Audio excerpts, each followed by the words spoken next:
Venga, hola, muy buenas tardes. Nosotros entonces empezamos nuestro curso Falsos Amigos entre el portugués y el español, trampas y traquinagens, contextualización léxica. Una de las cuestiones que hemos visto desde hace mucho en este curso es el hecho de que empezamos el curso y hay siempre muchos detalles que no conseguimos abarcar o evolucionar una vez que hay detalles básicos que tenemos que ver al inicio ya. Aquí vamos a empezar por una contextualización, por el concepto, descripción de nomenclatura, descripción de algunos fenómenos, qué es falso amigo, qué no es falso amigo, qué son heterosemánticos, por qué la distinción de nomenclatura entre una cosa y otra, qué diccionarios, qué obras tratan de ese tema, qué artículos científicos y también qué propuestas didácticas nosotros podemos utilizar, para qué sirve eso dentro del proceso de enseñanza-aprendizaje. Por supuesto, al fin también pretendemos tener un contexto de qué obras se utilizan hoy o qué trabajos académicos se están haciendo también, tanto en nivel de investigación como de extensiones universitarias también. Nuestro curso se dará en cinco fases, que son 5 encuentros, 4 encuentros ahora en junio de 2017 y uno en julio, primera semana de julio. Nosotros empezaremos hablando un poco del contexto de los falsos de ese trabajo. Ese trabajo empieza empieza la verdad el 97, cuando empiezo a trabajar con lengua española, y allí aparecen como rasgos de interés de los estudiantes los falsos amigos. En todos los grupos, principalmente de la escuela secundaria, los estudiantes hablan de los falsos amigos, que son y los ven siempre como problemas para el proceso de lectura e interpretación de textos. Yo vengo de la experiencia como estudiante del español, estudiante brasileña de español, y que también tuve algunos problemas o algunas dificultades con esa temática. Luego, en la práctica docente, cuando empiezo a impartir clases, también me deparo con algunas cuestiones. Y empiezo a cuestionar si efectivamente ese vocabulario, ese tipo de léxico es o no un problema para los estudiantes.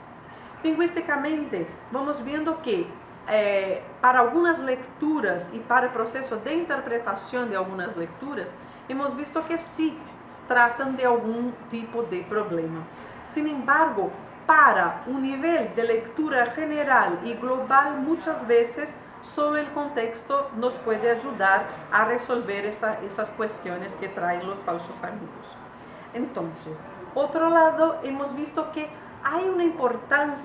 se da una importancia relativa a esos problemas. Normalmente se tiene en cuenta o se tiene la impresión de que es un tipo de léxico que solamente en el momento que vas adquiriendo la lengua española vas consiguiendo asimilar qué es un falso amigo, si eso es, si eso no es. Sin embargo, en nuestras investigaciones lo que nosotros hemos visto es que, aunque muchos de nosotros lleguemos a un nivel muy alto de alcance de la lengua española, todavía nos deparamos con ese tipo de cuestión, de no entender algún léxico, y peor, cuando no se entiende, normalmente nosotros buscamos alternativas, vamos a diccionarios, buscamos contexto, pero la peor parte es cuando no entendemos y no nos damos cuenta de que la palabra está allí. O sea, cuando pasamos sin verla es cuando efectivamente hay un problema. Ese léxico nos exige algunos elementos. Conocer bien la lengua que se está estudiando, la lengua española, y conocer bien la lengua portuguesa. Y ahí es el momento en que aunque yo sea una de las profesoras que insiste siempre que nosotros hablemos español, es importante tener en cuenta el proceso de comparación entre las dos lenguas. Y si queremos pensar en el proceso de traducción de las dos lenguas, pues también es ese un hecho muy interesante. ¿Por qué? Yo solo consigo identificar un falso amigo si yo estoy pensando comparativamente. Es decir, tengo que pensar en mi lengua, pero también tengo que pensar en la lengua que estoy asociando y tratar de cotejar una con la otra. Terminológicamente, nosotros vamos a escuchar como primer nombre falsos amigos. Esta nomenclatura en la tesis yo la llamo de pueril, pero también de muy atractiva como publicidad. Si yo digo que voy a dar un curso sobre falsos amigos, la gente siempre entiende. Y si yo digo, por ejemplo, que voy a dar un curso de falsos amigos de connotación erótica, todos los auditores están a tope.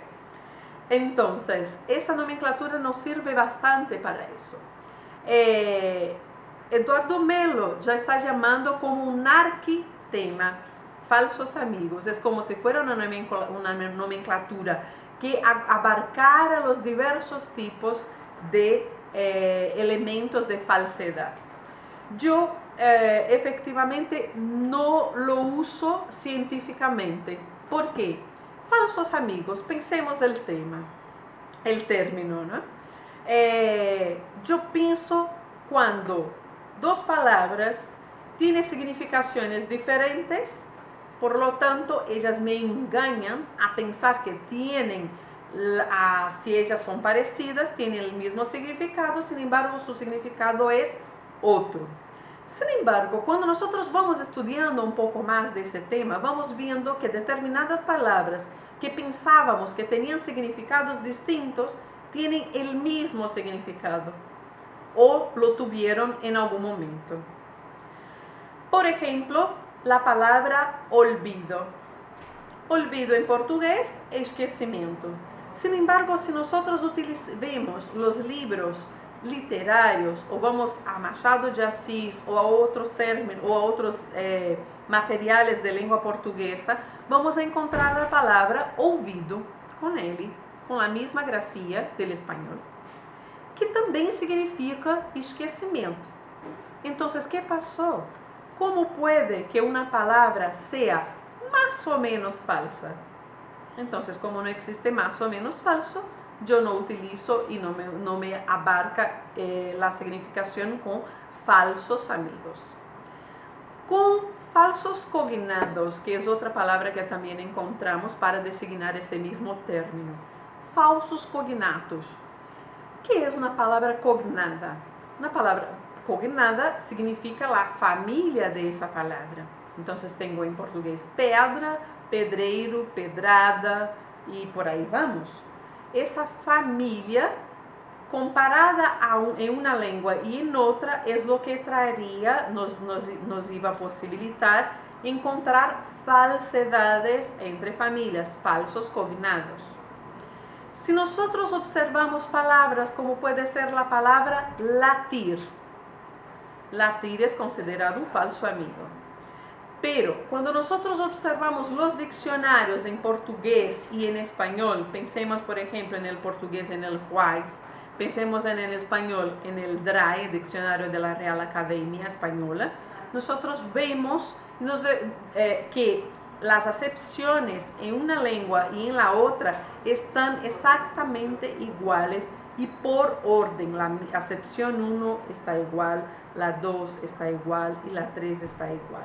Por lo tanto, latir en su momento y etimológicamente tienen mismo origen y mismas acepciones. No pueden ser falsas porque nosotros nuevamente pensamos, no tenemos falsedad por la mitad. Actualmente estoy utilizando, ya desde hace algunos años, ¿no? Más de 10, estoy utilizando la terminología heterosemánticos.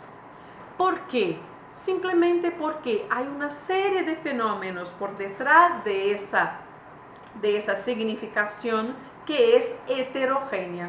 Entonces, semántico de significación, heterogéneo de mezclados. Pero más que la significación, yo estoy pensando también en una heterogeneidad que dice respecto a los procesos de significación.